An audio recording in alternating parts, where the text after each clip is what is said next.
ये सही पैगम जो है मुसलसल और कंटिन्यूअस तेरी परवाज की हद आसमानों से परे होगी।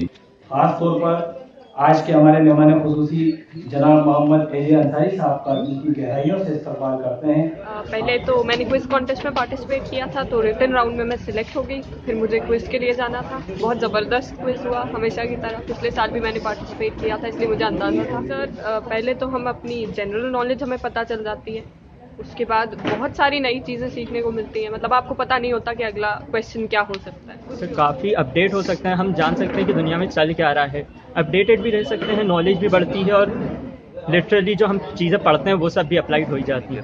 बीकेएफ पिछले 33 सालों से भोपाल में मुस्लिम बच्चों के लिए ये काम कर रही है। किस तरह का रिस्पांस आता है बच्चों? अल्हम्दुलिल्लाह, पहले हम 75% और 70% मार्क्स की बात करते थे, तो उसमें हमारे पास 10-15 मार्कशीट आया करती थी। आज अल्हम्दुलिल्लाह जबकि हम 85% और 80% की बात कर रहे हैं, तो भी हमारे पास तकरीबन 100 से ज़्यादा मार्कशीट आती हैं।